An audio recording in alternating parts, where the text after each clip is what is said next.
Impedir mensalidade barra expansão da universidade pública. Em meio à discussão impulsionada por PEC, especialistas em financiamento do ensino superior propõem sistema de pagamento vinculado à remuneração futura dos universitários.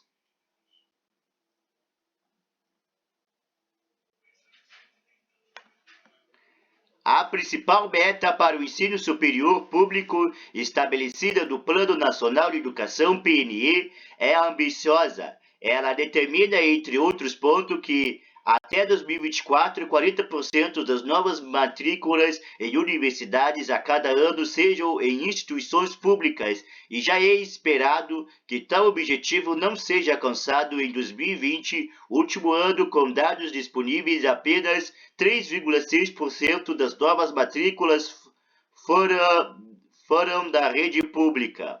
A tendência é que o Brasil não cumpra a meta-chave para o ensino superior com ou sem mudanças institucionais, pois o tempo até o fim do PNE é de apenas 2 anos, afirma Paulo Meyer, nascido pesquisador do Instituto de Pesquisa Econômica Aplicada, IPEA, e professor da Escola da Política Pública e Governo da Fundação Getúlio Vargas, FGV-EPPG. Além de lenta, a expansão do ensino superior brasileiro acaba concentrada na rede particular, algo difícil de mudar, ainda mais depois da entrada em vigor da Emenda Constitucional EC número 95/2016 do teto de gasto. Em meio a esse cenário de restrição de gasto, a proposta de emenda à Constituição, PEC número 206/2019, propõe a cobrança de mensalidade das universidades públicas como uma saída para conseguir mais recursos. Em maio, o relator da proposta da Comissão da Constituição e Justiça e de Cidadania, CCJC, o deputado Kim Kataguiri, União São Paulo, deu parecer para a admissibilidade do projeto. De lá a agosto, 6 deputados apresentaram requerimento para não serem mais coautores e 5 retiraram a assinatura de apoio ao projeto. O parecer de Kim Kataguiri ainda precisa ser votada na CCJC. Um dos maiores especialistas em financiamento do ensino superior do país, Nascimento, tece críticas à PEC, mas considera que ela abre caminho para a discussão. Doutor em Economia pela Universidade Federal da Bahia, UFBA, com período sanduíche na Universidade Nacional da Austrália e mestre em Economia da Educação pela University College London, UCL, ele sugere a adoção de um sistema de pagamento vinculado à renda futura dos estudantes, algo existente da Inglaterra e na Austrália.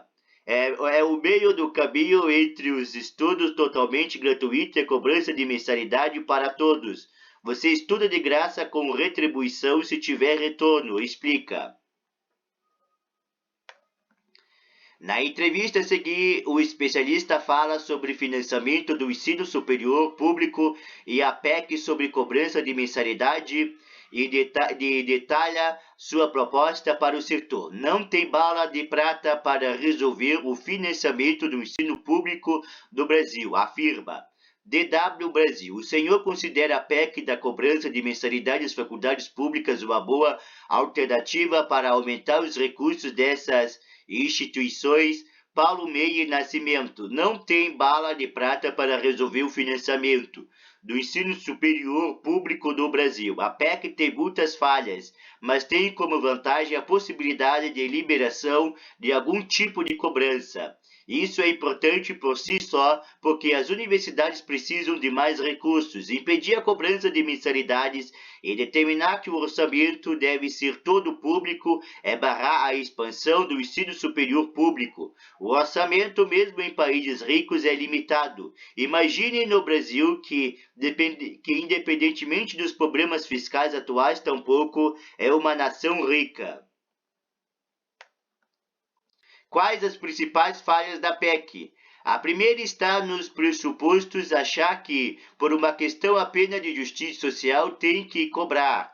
Aquela visão de que na universidade pública só estão os filhos dos ricos, então eles deveriam pagar. Ao mesmo tempo, se o ensino superior trouxer um retorno particular, nada mais justo que o aluno pagar. Em segundo lugar, uma PEC que apenas diz que haverá cobrança e o BAC dirá como será e definirá o recorte de isenção pode gerar muitos problemas. Se o projeto não adicionar recursos para as universidades, porque quase todo mundo será isento, não vale a pena implementar. O recorte do FIES e do ProUni, Programa Universidade para Todos, por exemplo, que é de até 3 salários mínimos per capita, pega 75% das famílias brasileiras. Qual modelo o senhor propõe para o financiamento do ensino superior público? Venho tentando construir uma proposta em que o ponto crítico é não gerar barreira para cursar a universidade. A pessoa poderia estudar de graça durante a graduação ou pós-graduação, independentemente da renda atual, e pagaria pelo curso depois da formatura. Se o aluno paga enquanto estuda, não sabe se vai usufruir do retorno esperado. Tem várias questões no meio do caminho que podem fazer com que parte significativa dos que entram na universidade não consigam esse retorno.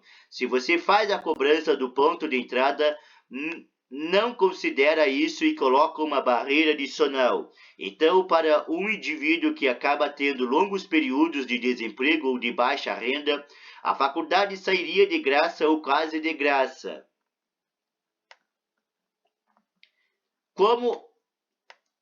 Como a cobrança funcionaria na prática?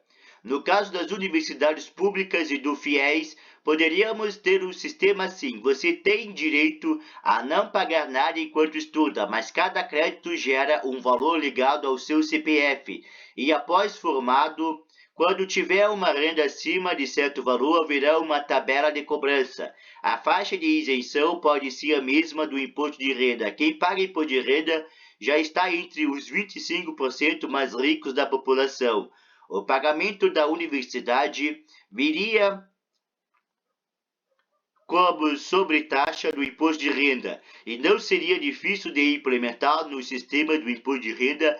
Até poderia se definir duas opções: um valor de anuidade X para quem quiser pagar enquanto está estudando e outro valor para quem for pagar só depois de formado. Pagamento vinculado à renda futura resolveria os problemas das universidades públicas no presente, considerando que haveria um atraso entre a entrada dos alunos e o pagamento? Mesmo com o DELAI ajudaria. O fluxo para valer só viria a partir de 4 ou 5 anos, em vez de congelar os repasses durante o tempo de manutenção do modelo. O governo poderia assegurar um valor mínimo de repasse. A arrecadação com o sistema de financiamento vinculado à renda futura ficaria entre 3 bilhões de reais e 7 bilhões de reais.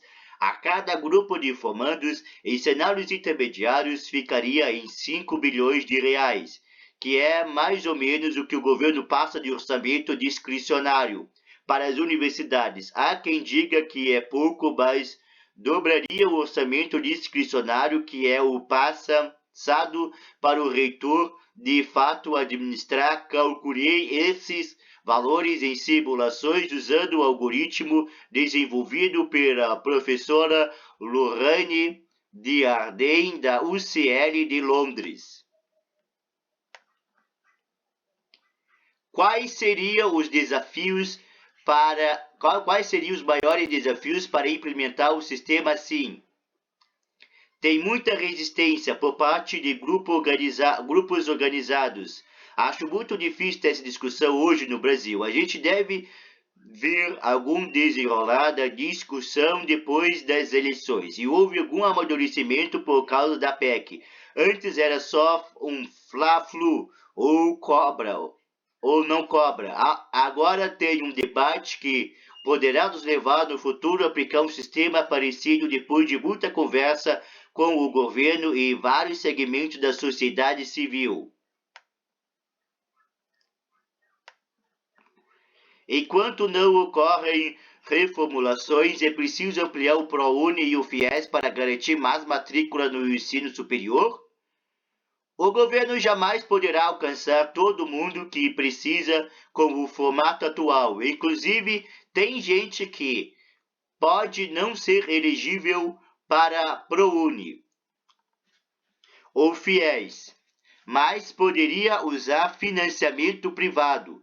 O mercado de crédito para estudantes não é bem desenvolvido, mas o sistema de pagamento vinculado à renda futura viabilizaria o interesse das instituições financeiras, pois a receita ajudaria a localizar o bilhete premiado, o aluno de classe média e o oriundo da rede particular, que elas teriam interesse em financiar. O aluno de classe mais altas poderiam pegar um financiamento particular, o que tiraria inclusive a pressão para que programas públicos atendam também quem determinou a escola da rede particular. Autor Ana Paula Lisboa.